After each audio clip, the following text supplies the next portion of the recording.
बिस्मिल्लाहिर्रहमानिर्रहीम। अस्सलाम वालेकुम डियर स्टूडेंट्स। आज हम 21st लेक्चर डिस्कस करेंगे लीनियर अलजेब्रा का। तो आज का लेक्चर शुरू करने से पहले जैसे कि हमने 20th लेक्चर में कुछ डिस्कशन की थी लीनियर ट्रांसफॉर्मेशन के बारे में, और लीनियर ट्रांसफॉर्मेशन से रिलेटेड आइगन वैल्यूज़ और आइगन वेक्टर्स हमारे पिछले लेक्चर का टॉपिक था। तो हमने कुछ टेक्निक्स की थी आइगन वैल्यूज़ और आइगन वेक्टर्स फाइंड करने के लिए। और उसमें हमने ये भी देखा था कि एक लीनियर ऑपरेटर से रिलेटेड दो डिफरेंट मैट्रिसेस हो सकते हैं जो उसको रिप्रेजेंट कर रहे हों लीनियर ऑपरेटर को। वो दो मैट्रिसेस से ज़्यादा भी हो सकते हैं, लेकिन हमने जो मैट्रिसेस बताए थे वहाँ डिस्कस किए थे, तो वो हमने दो डिफरेंट बेसिस के लिहाज से जनरेट किए थे। तो वहाँ पे हमने ये चीज़ ऑलरेडी इस पे बात की थी कि एक ही लीनियर ऑपरेटर के लिए डिफरेंट मैट्रिसेस हो सकते हैं, क्योंकि डिफरेंट बेसिस अगर यूज़ की जाएं तो वो मैट्रिसेस चेंज हो सकते हैं। तो आज हम बात करेंगे कि जो मैट्रिसेस हैं वो सिमिलर हो सकते हैं, और या फिर मैट्रिसेस जो हैं उनको डायगनलाइज किया जा सकता है। यहाँ पर डायगनलाइजेशन का वर्ड जो है ये मैट्रिक्स के साथ भी यूज़ किया हुआ है और लीनियर ट्रांसफॉर्मेशन के साथ भी यूज़ किया है। तो अगर डायगनलाइजेशन हम कह रहे हैं तो इसका मतलब ये है कि हम कोई एक ऐसा मैट्रिक्स बना रहे हैं जो कि डायगनल मैट्रिक्स है, तो वो किसी एक मैट्रिक्स के साथ रिलेटेड हो तो हम कह सकते हैं कि कोई एक मैट्रिक्स जो है उसको हम डायगनलाइज कर सकते हैं, यानी उसके कोई सिमिलर मैट्रिक्स हम डिज़ाइन कर सकते हैं या डिफ़ाइन कर सकते हैं जो कि डायगनल मैट्रिक्स हो। जिस तरह आपको पता ही है कि डिफरेंट टेक्निक्स हैं मैट्रिसेस के अंदर चेंजेस लाई जा सकती हैं डिफरेंट रो ऑपरेशंस करके। तो यहाँ पे हम एक तो पहली बात ये कि सिमिलर मैट्रिसेस को डिफ़ाइन करेंगे कि कोई मैट्रिसेस जो हैं वो सिमिलर हो सकते हैं। मसलन यहाँ पर इसने दो मैट्रिसेस ए और डी लिए हैं, तो ए को वैसे ही कोई किसी भी ऑर्डर का मैट्रिक्स ले लिया और डी जो है वो उसी ऑर्डर का डायगनल मैट्रिक्स है। डायगनल मैट्रिक्स से भी आप अंडरस्टैंड कर सकते हैं कि डायगनल मैट्रिक्स ऐसा मैट्रिक्स होता है कि जिसकी सिर्फ डायगनल के ऊपर नॉन ज़ीरो एंट्रीज होती हैं, बाकी सारी एंट्रीज ज़ीरो होती हैं। तो कोई भी मैट्रिक्स ए जो है वो जो कि नॉन डायगनल मैट्रिक्स है वो किसी डायगनल मैट्रिक्स डी के सिमिलर हो सकता है। किस केस में? उसकी डेफिनेशन ये है कि अगर जो डायगनल मैट्रिक्स डी है उसको आप लिख सकें पी इनवर्स ए पी की फॉर्म में। तो अगर कोई दो मैट्रिसेस डी और ए इस रिलेशन के थ्रू आपस में यानी ये रिलेशन है उन दोनों के दरमियान में कि डायगनल मैट्रिक्स डी को हम लिख सकते हैं पी इनवर्स ए पी, या ए को लिख सकते हैं ए अगर कोई मैट्रिक्स है तो उसके जो डायगनल मैट्रिक्स डी है उसको भी हम यानी ए को पहले लिख सकते हैं A is equal to P inverse D P. तो चाहे ये रिलेशन हो या ये जो यहाँ पे लिखा हुआ है D is equal to P inverse A P, तो इस दोनों केसेस में ए और डी मैट्रिक्स जो है यानी एक डायगनल मैट्रिक्स है और एक नॉन डायगनल मैट्रिक्स है, ये दोनों आपस में सिमिलर मैट्रिसेस कहलाते हैं। तो अगर ये दो सिमिलर मैट्रिसेस हैं तो हम यहाँ पर आज के लेक्चर में ये देखते हैं कि क्या हमारा जो ट्रांसफॉर्मेशन है एल या जो कोई मैट्रिक्स है क्या वो डायगनलाइजेबल है या नहीं है, और अगर है तो उसके लिए क्या कंडीशन है, अगर नहीं है तो वो क्यों डायगनलाइजेबल नहीं है। तो यहाँ पर हम डेफिनेशन 7.3 में देखते हैं कि let L is from V to V, यानी वी कोई वेक्टर स्पेस है उससे अपने ऊपर ही एक लीनियर ऑपरेटर है on an n dimensional vector space V से दैट एल इज़ डायगनलाइजेबल और can be diagonalized if there exists a basis S for V such that L is represented with respect to S by a diagonal matrix D. यानी कोई भी linear operator L जो है वो diagonalisable है या डायगनलाइज्ड हो सकता है अगर के जो V वेक्टर स्पेस है उसके लिए कोई भी एक बेसिस ले लें, हम S अगर ले लें तो with respect to that basis L जो है उसको रिप्रेजेंट किया जा सके एक डायगोनल मैट्रिक्स से, ठीक है। जैसे कि अभी थोड़ी देर पहले ही मैंने ये डिफाइन किया है कि कोई भी मैट्रिक्स A जो है वो with respect to some basis S अगर हम कह दें V के लिए तो वो A मैट्रिक्स है और उसको हम किसी और मैट्रिक्स D के सिमिलर मैट्रिक्स कह सकते हैं, ठीक है। तो यहाँ पर इसी चीज़ को डिफाइन किया हुआ है कि कोई भी मैट्रिक्स कोई भी लीनियर ट्रांसफॉर्मेशन डायगनलाइजेबल है अगर किसी एक स्पेसिफिक बेसिस के लिहाज से L को रिप्रेजेंट किया जा सके किसी भी डायगोनल मैट्रिक्स से, ठीक है। तो अगर L को किसी डायगोनल मैट्रिक्स से रिप्रेजेंट किया जा सकता है तो फिर हम कहेंगे कि L जो है वो डायगनलाइजेबल है। तो अब हमें यहाँ पर ये देखना है कि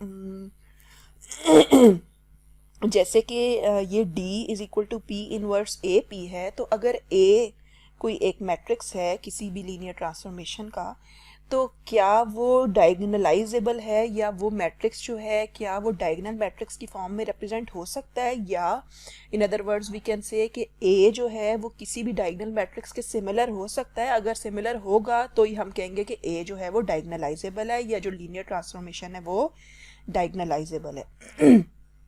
तो अगर हमें ऐसा कोई डायगोनल मैट्रिक्स मिल जाता है जिसके ये सिमिलर हो जाए तो फिर ये डायगोनलाइजेबल हो जाएगा। एग्जांपल 1 में आते हैं, ये बेटे कुछ इसके अंदर ना एग्जांपल्स पुरानी एग्जांपल्स का रेफरेंस है, वहाँ पे कुछ कैलकुलेशन हमने ऑलरेडी की थी, सिर्फ रिजल्ट यहाँ से जनरेट करने के लिए हम जस्ट उन्हीं एग्जांपल को दोबारा कंसिडर कर रहे हैं। In example 2 of section 6.5 we considered the linear transformation L from R3 to R3 defined by L of U1, U2, U3 is equal to 2U1 minus U3, U1 plus U2 minus U3 and U3। यानी ये रो vectors हैं, row vector R3 से R3 पे है, यानी ये एक row vector है जिसमें 3 कॉलम्स हैं और ये किस तरह से डिफाइंड है,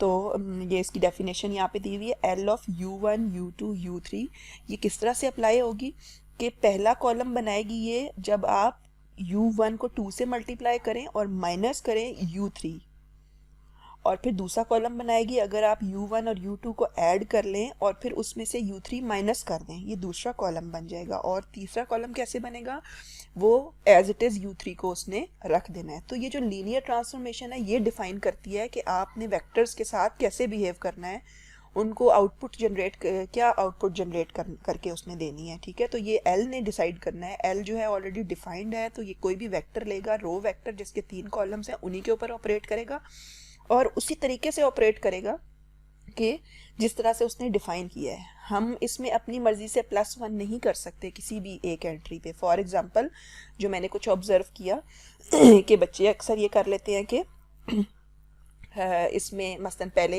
वेक्टर में आ रहा है 2U1 माइनस U3, तो इसमें 1 ऐड नहीं कर लिया, अपनी मर्जी से हम नहीं कुछ भी कर सकते। और इसी तरह से बाज़ औक़ात बच्चे ऐसे कर लेते हैं कि जो दूसरा वेक्टर को दूसरा कॉलम में जो दूसरा वेक्टर आ रहा है उसको 2 से मल्टीप्लाई कर दिया। नहीं, हमने यहाँ पर अपनी मर्जी से कुछ नहीं करना, बल्कि हमने यहाँ पे देखना है कि L किस तरह ऑपरेट हो रहा है। L की ऑपरेशन कैसे है, उसने 1 ऐड नहीं किया, उसने सिर्फ सब्ट्रैक्ट किया है पहले कंपोनेंट के लिए, दूसरे कंपोनेंट में भी कुछ ऐड किया है, पहले वेक्टर को पहले कंपोनेंट को दूसरे कंपोनेंट से ऐड किया है और फिर माइनस कर दिया उसमें से तीसरा कंपोनेंट। तो ये इसका अपना एक तरीकाकार है, हम अपनी मर्जी से इसमें 1 प्लस नहीं कर सकते, हम कुछ मल्टीप्लाई नहीं कर सकते। तो ये कुछ मेरा एक जनरल ऑब्जर्वेशन था जो मुझे लगा कि इसी एग्जाम्पल के थ्रू मैं ऑलरेडी जो बच्चों के पास एक कॉन्सेप्ट है उसको क्लियर कर दूँ। आई होप कि आप मेरी बात समझ गए होंगे। In that example we use the basis S dash, तो ये S डैश भी वहाँ पर गिवन था सेक्शन 6.5 में for R3 and showed that the representation of L with respect to S dash is B is 1 0 0 0 1 0 and 0 0 2। तो तो L की रिप्रेजेंटेशन भी वहाँ पर हमने लिखी थी कि क्या होगी, 1 0 0 0 1 0 एंड 0 0 2। वहाँ पे एल भी हमने विद रिस्पेक्ट टू ये जो बेसिस गिवन है एस डैश उसके लिहाज से रिप्रेजेंटेशन लिखी थी, यानी ये मैट्रिक्स जनरेट किया था। तो ये मैट्रिक्स ऑलरेडी हमारे पास जनरेटेड फॉर्म में पड़ा हुआ था वहाँ पे। तो यहाँ पे सिर्फ ये बताने के लिए इस एग्जांपल को रिपीट किया, एग्जांपल 2 थी सेक्शन 6.5 की, कि यहाँ से ये बताया जा सके कि ये जो मैट्रिक्स बी जनरेट हुआ है ये इसी बेसिस के लिहाज से हुआ है, एस डैश के अंदर जो वेक्टर्स हैं इनके लिहाज से मैट्रिक्स बी जनरेट हुआ है। और ये जो बी मैट्रिक्स जनरेट हुआ है ये आप देख लें कि ये डायगनल मैट्रिक्स है, यानी इसकी डायगनल पे सिर्फ नॉन ज़ीरो एंट्रीज़ हैं, बाकी सारी ज़ीरो एंट्रीज़ हैं। तो इसलिए हम कह सकते हैं कि ये जो एल है ट्रांसफॉर्मेशन ये डायगनलाइजेबल है, ठीक है। और इसके बाद ये तो यहाँ पर हमारा मैट्रिक्स ही ऐसा आ गया है जो कि ऑलरेडी डायगनल मैट्रिक्स है, ठीक है ना। तो ये डायगनल यानी इसका मतलब ये है कि अगर कोई और मैट्रिक्स लिख लें किसी और बेसिस के लिहाज से, कोई मैट्रिक्स ए अगर जनरेट कर लें तो वो मैट्रिक्स और ये डायगनल मैट्रिक्स जो हैं ये आपस में सिमिलर मैट्रिसेस हैं। और यहाँ पर अब हम ये नेक्स्ट थ्योरम में ये बताने जा रहे हैं कि जो सिमिलर मैट्रिसेस होते हैं उनकी सेम आइगन वैल्यूज़ होती हैं, ठीक है। अब ये जो मैट्रिक्स बी है ये किसी एक बेसिस के लिहाज से है, और अगर कोई और मैट्रिक्स बी लिख दें, ए लिख दें, तो उसकी और इसकी दोनों जो मैट्रिसेस हैं ये दोनों सिमिलर मैट्रिसेस हैं, और अगर ये दोनों सिमिलर मैट्रिसेस हैं तो इनकी आइगन वैल्यूज़ भी सेम होंगी, ठीक है। और इसकी आइगन वैल्यूज़ फाइंड करना कोई मुश्किल बात नहीं है। इसकी जो आइगन वैल्यूज़ हैं चलें मैं यहीं पर ही डिस्कस कर देती हूँ कि आप यहाँ से देख सकते हैं कि जो इसकी डायगनल के ऊपर एंट्रीज़ हैं यही इसकी डायगनल आइगन वैल्यूज़ हैं, यानी 1 1 और 2 इसकी आइगन वैल्यूज़ हैं, ठीक है। तो इसका मतलब ये है कि जब हमने किसी मैट्रिक्स को डायगनलाइज कर दिया या एल को डायगनलाइज कर दिया तो उसने क्या काम किया है कि जब उसने डायगनलाइज किया है तो उसने ऐसा मैट्रिक्स डायगनल मैट्रिक्स बनाया है कि जिसकी आइगन वैल्यूज़ निकालना आसान हो गया। हमने क्या किया, जस्ट उसके डायगनल पे एंट्रीज़ को देख लिया, वो हमारी डायगनल आइगन वैल्यूज़ आ जाएंगी, ठीक है ना। तो इस तरह से किसी भी मैट्रिक्स को डायगनलाइज करने का ये फ़ायदा हुआ है कि हमें उसकी आइगन वैल्यूज़ मिल गई हैं। तो हमारे पास इसका मतलब ये है कि एक और टेक्निक आ गई है आइगन वैल्यूज़ निकालने के लिए, कि हमने कोई भी एक मैट्रिक्स लिखा किसी भी एक बेसिस के लिहाज से, उसको किसी और और मैट्रिक्स के डायगनलाइज किया, यानी कोई डायगनल मैट्रिक्स उससे जनरेट किया, और फिर हमें जब डायगनल मैट्रिक्स मिल गया तो वहाँ से हमें उसकी आइगन वैल्यूज़ भी जनरेट हो गई। एक थ्योरम करते हैं नेक्स्ट के 7.3 है, late L is from V to V, L is from V to V be a linear operator on an n-dimensional vector space V, then L is diagonalizable if and only if V has a basis S of eigenvectors of L। तो L जो है वो linear operator है n dimensional space के ऊपर, और L diagonalisable है सिर्फ और सिर्फ अगर के जो V है उसकी बेसिस S है, जिसमें के वो कैसे बन रहा है, आइगन वेक्टर से बनता है, ठीक है ना। यानी हम कहेंगे कि जो ये लीनियर ऑपरेटर है ये डायगनलाइजेबल है अगर इसके जो बेसिस में हैं वो सारे आइगन वेक्टर्स आ जाएं L के, ठीक है ना। तो हम कह सकते हैं कि वो आइगन वेक्टर्स मिलके जो है ना बेसिस बना रहे हैं। Moreover, if D is the diagonal matrix representing L with respect to S, then the entries on the main diagonal of D are the eigenvalues of L। तो ये वही बात है जो हम ऑलरेडी कर चुके हैं कि अगर D जो है वो डायगोनल मैट्रिक्स है representing L with respect to S, then the entries on the main diagonal of D are eigenvalues of L, ठीक है ना। तो हमने यहाँ पर दो बातें की हैं, एक तो हमने कहा है कि L डायगोनलाइजेबल है सिर्फ और सिर्फ अगर कि जो उसके बेसिस में जो वेक्टर्स हैं वो सारे आइगन वेक्टर्स हैं, ठीक है ना। और इस केस में क्या होगा, जो डायगोनल मैट्रिक्स बनेगा उसकी जो डायगोनल पे एंट्रीज होंगी वो आइगन वैल्यूज होंगी, ठीक है। तो अब हम यहाँ पर एक और थ्योरम यहाँ पे देख लेते हैं कि इसी थ्योरम को जो 7.3 में बताया है उसको उसने in other some other words उसने एक्सप्लेन कर दिया है कि वो जो वहाँ पर आइगन वेक्टर्स थे वो आइगन वेक्टर्स जो हैं वो मिलके बेसिस बना रहे हैं। तो यहाँ पे हम कह रहे हैं an n by n matrix A is similar to a diagonal matrix D if and only if A has n linearly independent eigenvectors. Moreover, the elements on the main diagonal of D are the eigenvalues of A. ठीक है ना। तो जो eigen vectors होंगे L के linear transformation की theorem हमने 7.3 में एक्सप्लेन किया है। तो हमें पता है कि वो सारे आइगन वेक्टर्स जो हैं वो आपस में लीनियरली इंडिपेंडेंट होते हैं। तो अगर A कोई डायगोनल मैट्रिक्स के सिमिलर है, यानी इसका मतलब ये है कि A अगर डायगोनलाइजेबल है तो वो तब कब होगा, वो उसी केस में होगा जबकि उसकी बेसिस को हम लिख सकते हैं इन्हीं आइगन वेक्टर्स की फॉर्म में। ठीक है ना, यानी आइगन वेक्टर्स मिल के जो है ना वो बेसिस बनाते हैं। तो ये सारे आइगन वेक्टर्स जो हैं ये लीनियरली इंडिपेंडेंट होते हैं, या यूं कह लें कि बेसिस के अंदर जितने वेक्टर्स हैं वो सारे लीनियरली इंडिपेंडेंट ही होते हैं। ठीक है ना। तो वो मैट्रिक्स जो है वो डायगोनलाइजेबल होगा if and only if A has n linearly independent eigen vectors. ठीक है। उसमें यानी जितनी रोज़ हैं या जितने कॉलम्स हैं उतने ही आइगन वेक्टर्स होंगे। इसको एक्सप्लेन करने के लिए एग्जांपल 2 देखते हैं। Let A is 1 1 minus 2 4. In example 10 of section 7.1 we found that the eigen values of A are lambda 1 is equal to 2 and lambda 2 is equal to 3. तो ऑलरेडी हमने example 10 जो है ये सॉल्व की थी। उसमें जो मैट्रिक्स भी गिवन था 1 1 minus 2 4 और उसमें जो आइगन वैल्यूज़ हैं वो भी हमने फाइंड की थी 7 चैप्टर में, यानी 7 चैप्टर में हमने यही काम किया है ना कि लैम्डास की फाइंड किए हैं, आइगन वैल्यूज़ फाइंड किए हैं। तो वहाँ पे ऑलरेडी हमने ये दोनों वैल्यूज़ फाइंड की थी और उनसे रिलेटेड हमें आइगन वेक्टर्स भी मिल गए थे। x1 जो है वो 1 1 हमने ले लिया था और x2 जो है 1 2 ले लिया था। तो अब यहाँ पे देखें कि S जो है सेट, यानी जो सेट जो हमारा बेसिस का सेट है उसमें 1 1 और 1 2 है, यानी हमने इन्हीं वेक्टर्स को उठा के बेसिस के अंदर रख दिया। ठीक है। क्यों? क्योंकि ये दोनों ऑलरेडी लीनियरली इंडिपेंडेंट हैं तो S में हमने लिख दिया। और अगर हमने इनको S में लिख दिया है और ये लीनियरली इंडिपेंडेंट भी हैं तो फिर हम यहाँ से ये कह सकते हैं कि A कैन बी डायगोनलाइज्ड। ठीक है।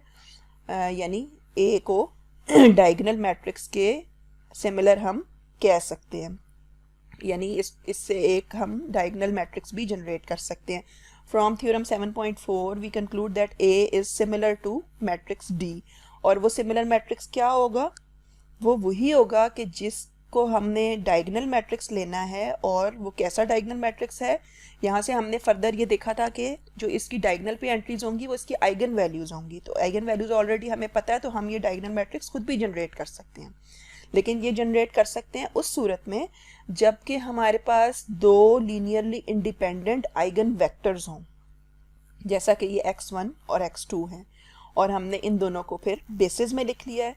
और बेसिस में लिखने की वजह से हमने कहा कि A जो है वो डायगोनलाइजेबल है, और अगर डायगोनलाइजेबल है तो फिर हम इसकी आइगन वैल्यूज़ को डायगोनल एंट्रीज के तौर पर भी लिख सकते हैं। ठीक है। अब आते हैं एग्जांपल 3 पे। Now it's the question about कि can A be diagonalized? A matrix is given to us, क्या इसको डायगोनलाइज किया जा सकता है?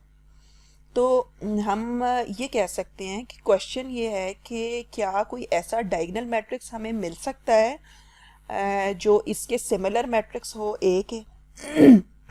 ठीक है। तो जैसे कि अभी हमने थ्योरम में कहा है कि अगर हम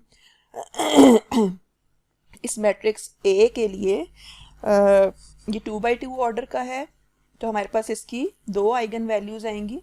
तो अगर 2 आइगन वैल्यूज़ हैं तो हमें 2 ही लीनियर इंडिपेंडेंट आइगन वेक्टर्स चाहिए। अगर हम 2 linearly independent eigen vectors find कर लेते हैं तो इट मीन्स कि ये जो मैट्रिक्स A है ये डायगोनलाइजेबल है। ठीक है। तो अब हमें यहाँ पर ये देखना है कि क्या ये डायगनलाइजेबल है।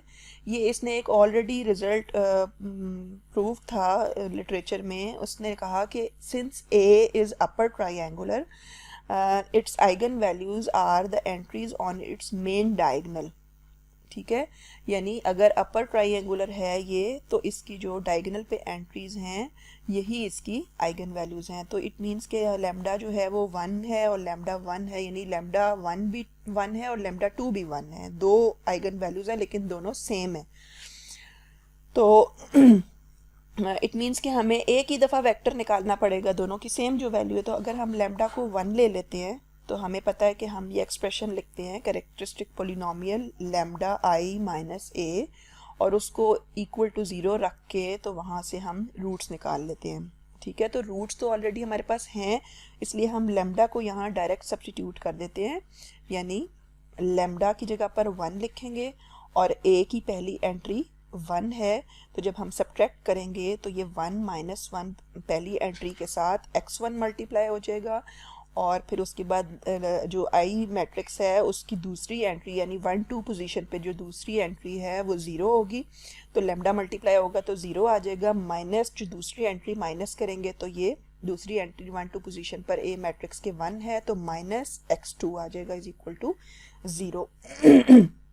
इसी तरह से हमने लैम्डा को अगेन 1 रखा, और जब हम दूसरी रो को कंपेयर करेंगे दोनों साइड्स पर, तो दूसरी रो की जो पहली एंट्री आती है वो लैम्डा को जब आई के साथ मल्टीप्लाई करेंगे तो आई मैट्रिक्स में 2 1 पोजीशन पर 0 है, तो 0 मल्टीप्लाई हो जाएगा लैम्डा से तो 0 हो जाएगा, माइनस जो पहली पोजीशन पर मैट्रिक्स ए इसमें से सब्ट्रैक्ट होगा तो 0 माइनस 0 आ जाएगा, तो ये पहली एंट्री 0 हो जाएगी, तो 0 मल्टीप्लाइड बाई x1 और प्लस उसके बाद ये लास्ट एंट्री पे आते हैं, लैम्डा के साथ आई मल्टीप्लाई होगा तो 1 के साथ आई मल्टीप्लाई होगा तो 1 एंट्री आ जाएगी 2 2 पोजीशन पर, और 1 माइनस ए की ये जो 2 2 पोजीशन पे एंट्री माइनस करेंगे तो 1 माइनस 1 0, तो 0 x2 इज इक्वल टू 0 आ जाएगा। तो हमारी ये दो इक्वेशंस आती हैं, 1 minus 1 x1 minus x2 is equal to 0 और 1 minus 1 x2 is equal to 0। तो इसमें हम यहाँ से ये देख सकते हैं कि 1 माइनस 1 0, तो ये जो x1 वाला फैक्टर है ये ख़त्म हो जाता है, तो पहली इक्वेशन से हमें x2 की वैल्यू 0 मिल जाती है। ठीक है ना, तो x2 को अगर हम यहाँ पर 0 रखें वेक्टर जनरेट करने के लिए, तो x1 की हमें यहाँ से वैल्यू नहीं मिल सकी, इसलिए हम x1 को कोई भी वैल्यू दे सकते हैं। अगर हम r दे दें फॉर एग्जांपल, तो x1 की जगह पर r रख देंगे और x2 की जगह पर 0 रख देंगे, तो हमारा ये वेक्टर जनरेट हो जाएगा, जहाँ पर कि r को कोई भी एक वैल्यू 1 अगर दे देते हैं तो हमारा ये आइगन वेक्टर बन जाएगा। तो यहाँ से हम ऑब्ज़र्व कर सकते हैं कि क्योंकि लैम्डा की एक ही वैल्यू है तो उसके लिए एक ही वेक्टर जनरेट हो सकता है। हमें अगर लैम्डा की दो वैल्यूज़ होती हैं तो उनसे रिलेटेड दो लीनियर इंडिपेंडेंट वेक्टर्स चाहिए होते हैं बेसिस बनाने के लिए। तो यहाँ पर हमारे पास एक ही वैल्यू है, यानी ये कहें कि रूट जो है वो रिपीटेड है, तो रिपीटेड रूट के केस में यहाँ पर हमें एक ही लीनियर इंडिपेंडेंट वेक्टर मिल सकता है कि क्योंकि अगर r को हम वैल्यू 2 दे दें फॉर एग्जांपल, तो ये 2 0 वेक्टर बन जाएगा, वो इसी का मल्टीपल होगा 1 0 का, यानी 1 0 वेक्टर को आप 2 से मल्टीप्लाई कर दें तो 2 0 वेक्टर बन जाता है, तो वो सारे डिपेंडेंट वेक्टर्स बनते हैं। यानी r को हम कोई भी वैल्यू दे दें तो वो इसी वेक्टर 1 0 का मल्टीपल होगा। तो हमें इस तरह से लीनियर इंडिपेंडेंट वेक्टर्स दो नहीं मिल सकते, इस केस में दो आइगन वैल्यूज से रिलेटेड एक ही वेक्टर हमें मिल सका है। इसलिए हम कह सकते हैं कि क्योंकि दो आइगन वैल्यूज से रिलेटेड दो linear independent vectors eigen vectors हमें नहीं मिले, इसलिए ये डायगोनलाइजेबल मैट्रिक्स नहीं है, या ये जो ट्रांसफॉर्मेशन है एल या ऑपरेटर जो है ये डायगोनलाइजेबल नहीं है। एग्जाम्पल 4 में देखते हैं, let a be as in example 2, the eigen values of a are lambda 1 is equal to 2 and lambda 2 is equal to 3 and associated eigen vectors are x1 is 1 1 and x2 is 1 2। तो example 2 में जैसा कि matrix A given था और जो eigen values हैं वो भी वहाँ पे हमने फाइंड कर ली थी, तो जो इसके आइगन वेक्टर्स हैं वो भी हमने वहाँ फाइंड किए थे कि x1 और x2 ये दो आइगन वेक्टर्स आ जाते हैं।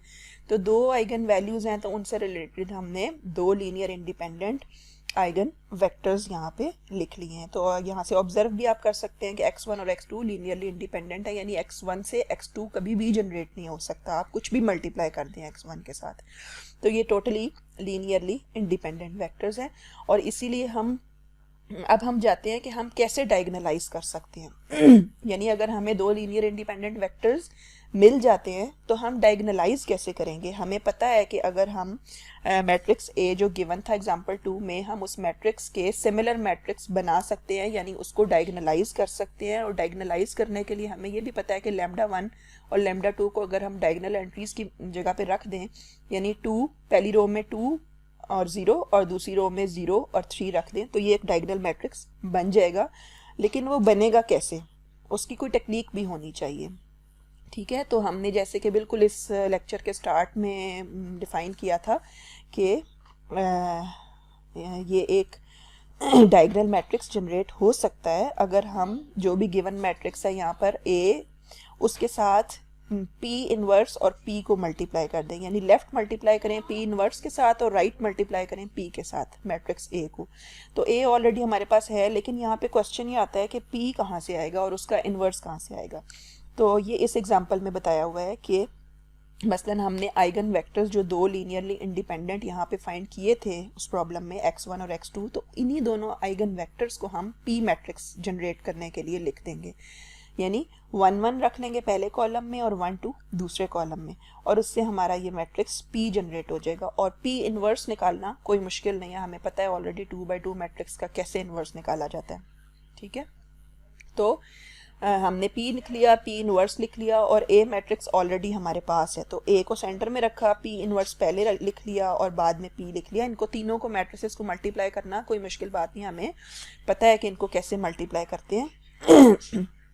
लेकिन मैं एक दफ़ा फिर भी आपके नॉलेज को मज़ीद बढ़ाने के लिए यहाँ पे क्लियर कर दूँ कि मल्टीप्लाई कैसे करेंगे। फॉर एग्ज़ाम्पल आपने पहले मैट्रिक्स P इनवर्स को A के साथ मल्टीप्लाई करना है, तो पहली रो मल्टीप्लाई होगी पहले कॉलम के साथ।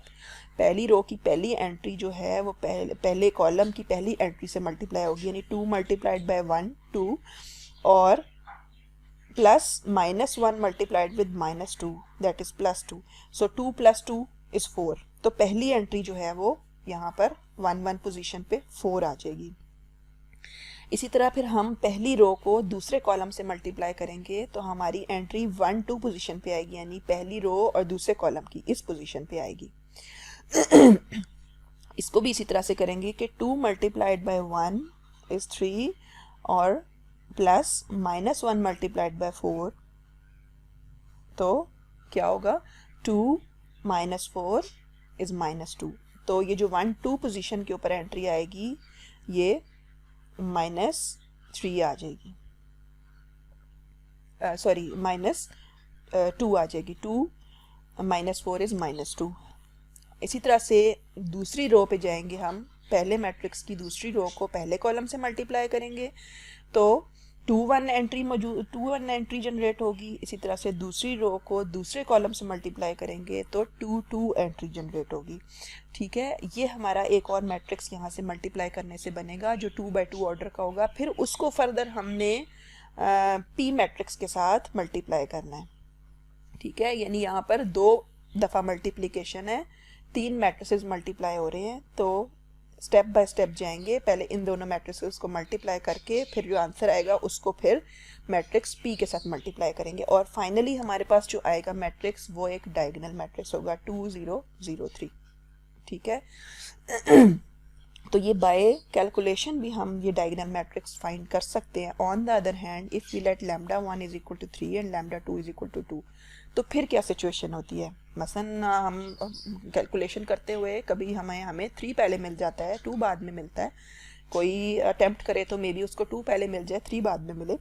तो अगर कोई 3 को पहले लिख ले, 3 को पहले ले ले तो फिर क्या होगा कि आप 3 के रिलेटेड जब वेक्टर निकालेंगे तो वो बजाय x1 आने, वो x1 उस केस में ये दूसरे वाला वेक्टर आ जाएगा 1 2, और x2 क्या आएगा, ये पहले वाला आ जाएगा। तो अब हमने जो p लिखा वो चेंज हो गया पहले वाले p से, क्योंकि अब हमने x1 को पहले लिख लिया, सॉरी जो x1 पहले था उसको हमने पहले लिखा था, अब हमने उस x1 को बाद में लिख दिया है 1 1 को। पहले हमने किसको लिखा है 1 2 को, 1 2 कॉलम पहले लिख लिया, बाद में 1 1, यानी कॉलम्स दोनों एक्सचेंज हो गए हैं p के। और फिर हमने p इनवर्स यहाँ से जनरेट किया, जो कि हम कर सकते हैं।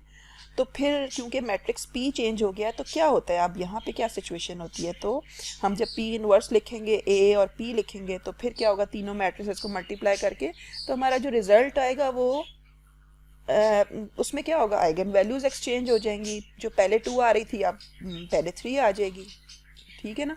तो आएगा उसी तरह से ही डायगोनल मैट्रिक्स ही आएगा, और यानी हमें यहाँ से ये रिज़ल्ट मिलता है कि जो मैट्रिक्स, जो भी गिवन मैट्रिक्स A है उसको हम थ्रू कैलकुलेशन जो है वो भी हम डायगोनल मैट्रिक्स जनरेट कर सकते हैं। लेकिन उसके सूरत में हमें अगर 2 आइगन वैल्यूज़ हैं तो उन 2 से रिलेटेड 2 लीनियरली इंडिपेंडेंट वेक्टर्स ही चाहिए, ठीक है।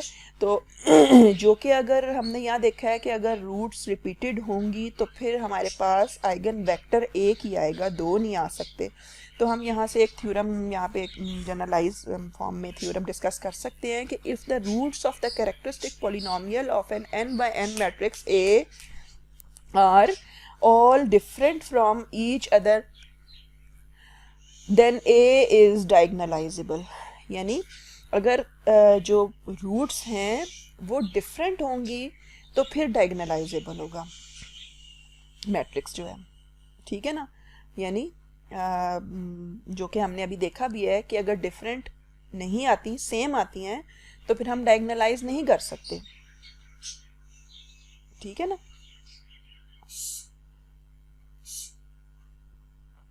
तो अच्छा इसको देखते हैं कि मज़ीद इस थ्योरम को एक्सप्लेन करने के लिए एग्जांपल 5 पे आते हैं। Let A is some matrix 0 0 1 0 1 2 and 0 0 1. Then the characteristic polynomial of A is lambda into lambda minus 1 whole square. ठीक है, जो हम जिस तरह हमारे पास तरीकाकार है उससे हम जब इसमें कैरेक्टरिस्टिक पोलिनोमियल लिखें तो वो ये आ जाता है। तो यहाँ पे हम देखेंगे lambda into lambda minus 1 whole square है, ठीक है ना।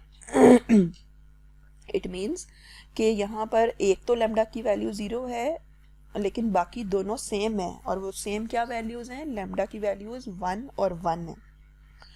तो इस केस में जो रिपीटेड रूट है वो लैम्डा इज इक्वल टू 1 से रिलेटेड है। तो हम अगर इस तरफ इसी केस को डिस्कस करें तो हम अगर लैम्डा की वैल्यू 1 रख दें और हम आइगन वेक्टर यहाँ से फाइंड करके देखेंगे क्या वो एक आता है या 2 डिफरेंट आते हैं। तो ये जो वेक्टर है यहाँ पे 0 R 0 की फॉर्म का आता है, ठीक है, where R is any real number.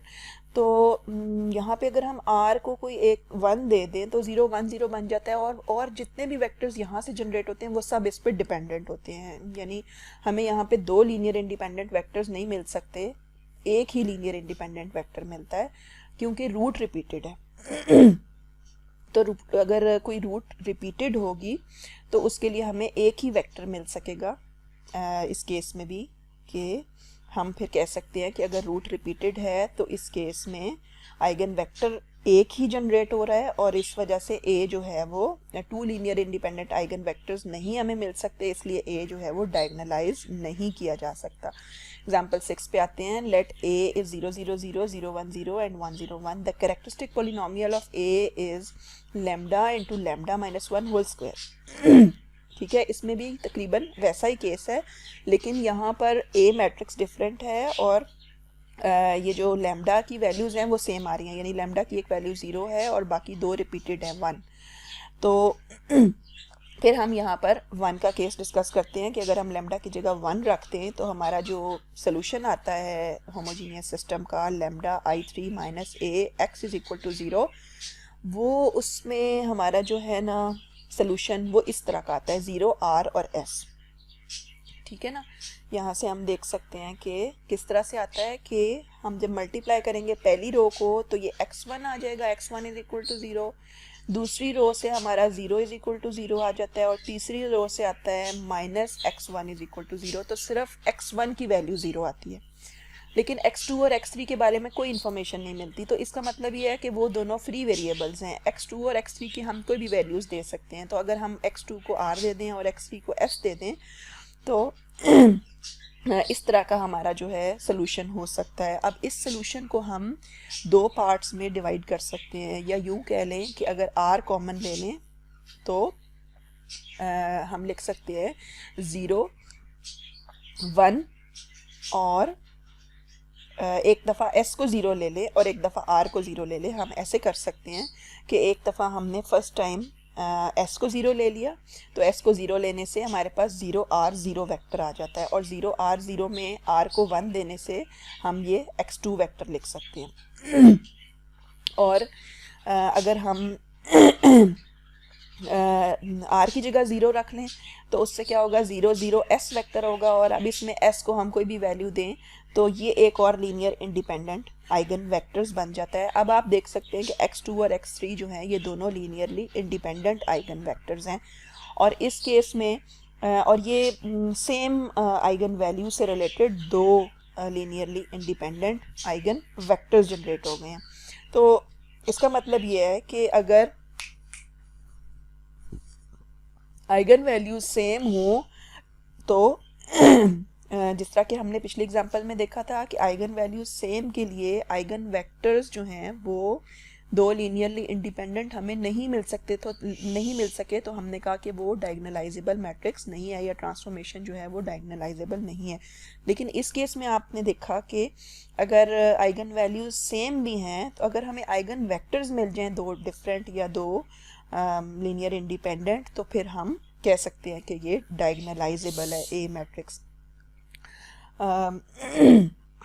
तो इसका मतलब क्या है कि वापस मैं उस थ्योरम पे जाती हूँ जो अभी हमने डिस्कस किया था कि लीनियर इंडिपेंडेंट वेक्टर जो डिफरेंट आइगन वैल्यूज से रिलेटेड है। तो if the roots of characteristic polynomial of matrix A are all different from each other then A is diagonalizable. यानी सेम का केस यहाँ डिस्कस नहीं हुआ, यहाँ पे डिफरेंट का केस डिस्कस हुआ है। यानी अगर आइगन वैल्यूज डिफरेंट होंगी, सारी रिपीटेड रूट्स नहीं होंगी, तो फिर जो मैट्रिक्स ए है वो डायगोनलाइजेबल है। लेकिन अगर रिपीटेड रूट्स हैं या सेम वैल्यूज हैं रूट्स की, तो फिर डायगोनलाइजेबल हो भी सकता है और नहीं भी हो सकता, जो कि हमने एग्जांपल 5 में देखा है कि डायगोनलाइजेबल नहीं था मैट्रिक्स, क्योंकि हमें दो डिफरेंट आइगन वेक्टर्स नहीं मिले थे for two repeated eigen values.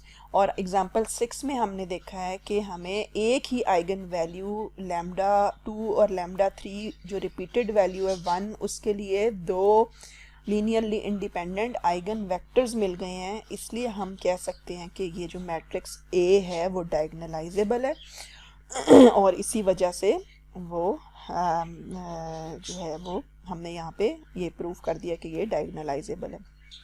ठीक है, एग्जाम्पल 7 पे आते हैं। In example 14 of section 7.1 we derive the matrix eigen problem for the linear operator L फ्रॉम P2 to P2 defined in example 9 of that section by L of AT square plus BT plus C is equal to minus BT minus 2C by using the matrix। ये matrix given है -1 0 0 1 -2 0 और 0 0 0 which represents L with respect to the basis t minus 1 1 और t square for p2। so ये जो basis given थी t minus 1 1 और t square, उसके लिहाज से जो हमने यहाँ पे मैट्रिक्स b जनरेट किया है उसके लिए फिर हमने फर्दर कैरेक्टरिस्टिक पॉलिनोमियल लिखा lambda lambda plus 2 lambda plus 1। तो यहाँ पे हम देख सकते हैं कि तीनों आइगन वैल्यूज डिफरेंट हैं। तो यहाँ से हम उस थ्योरम से रिजल्ट दे सकते हैं कि क्योंकि सारी वैल्यूज डिस्टिंक्ट हैं, इसलिए जो मैट्रिक्स बी है या जो लीनियर ट्रांसफॉर्मेशन है या ऑपरेटर है एल, ये डायगोनलाइजेबल है। ठीक है, यानी ये हम यहाँ से डायरेक्ट रिजल्ट दे सकते हैं। और वो डायगनलाइजेबल है तो उसके डायगनल पे एंट्रीज क्या होंगी, 0 होगी, -2 और -1, जो कि यहाँ मैट्रिक्स बी में आपको नज़र आ भी रही है। ठीक है, तो ये बी मैट्रिक्स जो है वो किसी डायगनल मैट्रिक्स डी के इक्वलेंट होगा, जिसकी सिर्फ और सिर्फ डायगनल पे एंट्रीज -1, -2 और 0 होंगी। राइट। आई होप कि आपने मेरी जो मैं आपको कॉन्सेप्ट देना चाह रही थी, आई होप कि आपने वो बात मेरी अंडरस्टैंड कर ली है। एक्सरसाइज 7.2 है। इसमें से बच्चों जितने आप क्वेश्चंस मैक्सिमम अटेम्प्ट करेंगे ये उतना ही आपके लिए जो है वो जितनी प्रैक्टिस होगी उतना आपके लिए ये बेहतर हो जाएगा कोर्स। इंशाल्लाह नेक्स्ट टाइम मिलेंगे नेक्स्ट लेक्चर के साथ। अच्छा जी, अल्लाह हाफिज़।